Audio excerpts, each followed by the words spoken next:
Every fall, as they have for countless centuries, geese, ducks, shorebirds, and other migratory birds leave their northern nesting grounds and fly southward before the grip of winter tightens.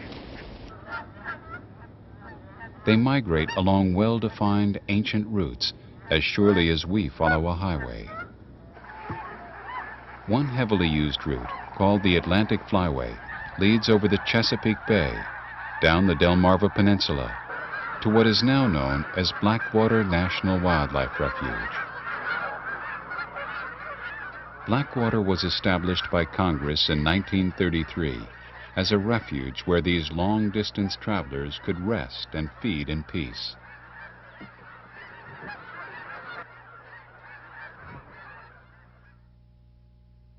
There had been a growing concern during the early part of the century that the loss of wetland habitat, as well as overhunting, was causing an alarming decline in waterfowl and other wildlife populations. Out of this concern, a nationwide system of wildlife refuges, many situated along the migratory flyways, was born. Today, as the 100th anniversary approaches of when the first refuge was established by President Teddy Roosevelt in 1903, there are more than 500 national wildlife refuges across the nation managed by the U.S. Fish and Wildlife Service.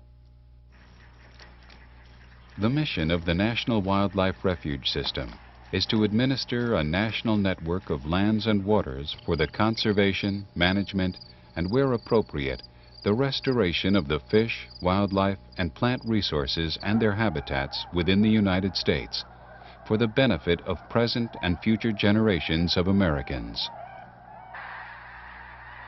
For well over half a century, Blackwater National Wildlife Refuge has been supporting this mission.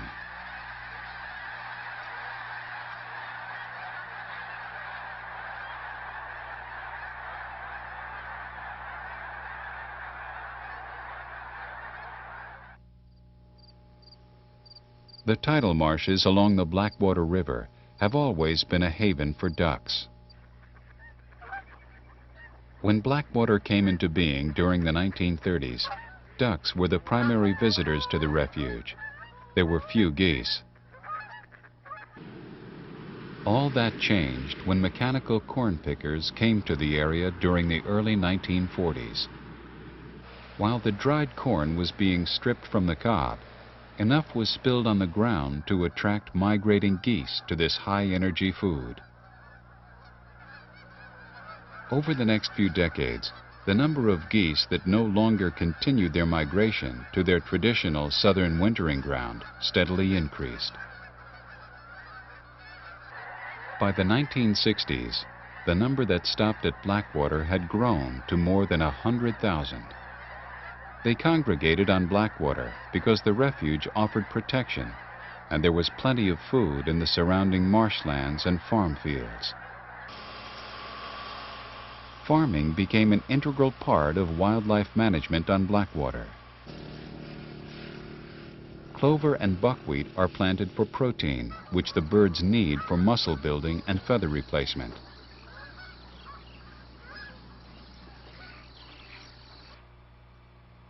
Corn and sorghum are also planted to provide high-energy carbohydrate foods that the birds eat to build body reserves for the long flight back to their northern nesting grounds in the spring.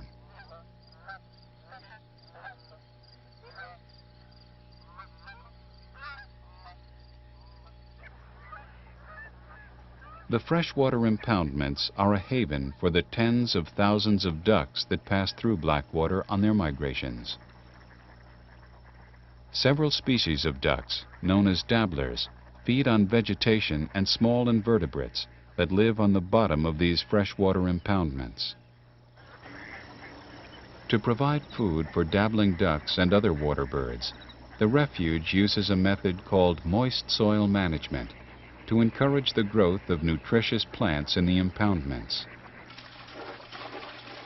In summer, when migratory waterfowl have gone, the impoundments are drained to allow moist soil seed-bearing plants such as tick seed sunflower a chance to become established.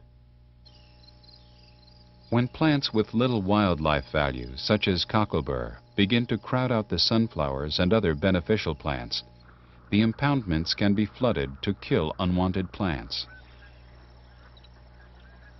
In the fall, the impoundments are filled to a depth between 6 and 10 inches, so that when the ducks arrive, a feast lies just below the surface. For this to work, timing is essential, as well as an ample supply of fresh water that can be moved by gravity through the complex of connected impoundments. Rain is the primary source of fresh water. Through ditches dating back to colonial times, water flows from the 5,000-acre Kentuck Swamp on the north side of Key Wallace Drive into the impoundments.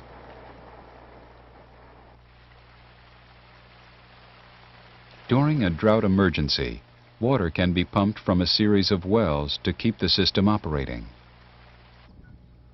Another challenge is to make sure that salt water doesn't intrude into the freshwater impoundments and affect the plants.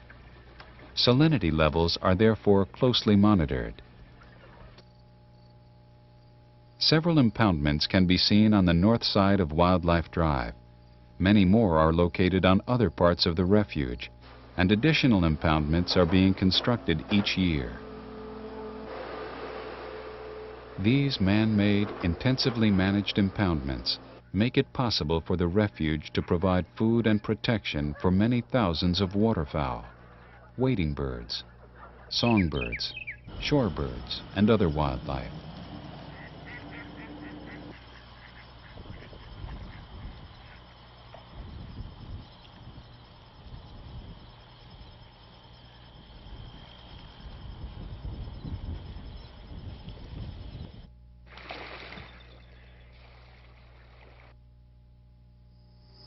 Blackwater is much more than croplands and impoundments. Over half of the refuge is forested with stands of tall loblolly pine, ideal nesting habitat for bald eagles. There are more than 30 active eagle nests in and around the refuge, the largest concentration north of Florida. The forest also provides habitat for the endangered Delmarva fox squirrel, a stocky, bushy-tailed cousin to the common gray squirrel. Delmarva fox squirrel populations were reduced throughout their range when their forest habitat was cut down. Today, the largest contiguous forested tract with a healthy population of fox squirrels is on Blackwater. Refuge staff carefully monitor squirrel populations by periodic trapping to record health data. In recent years, the population has grown large enough so that some squirrels can be transplanted to other areas to establish new colonies. When the weather cools, the squirrels retreat into one of the many nesting boxes on the refuge. 1.15. Here, the squirrels give birth during winter.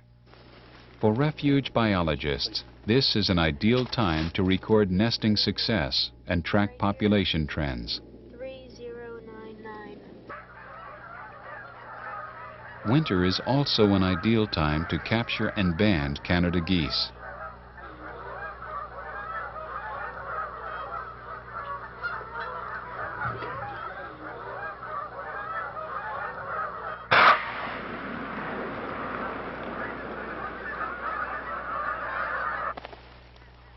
The refuge's banding activities are part of a national program that tracks the movements of geese and other waterfowl.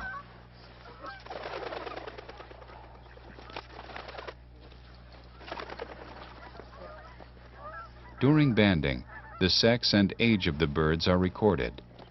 ASY, female. The band numbers become part of a national database. When a bird is recaptured or dies and the band is returned, valuable information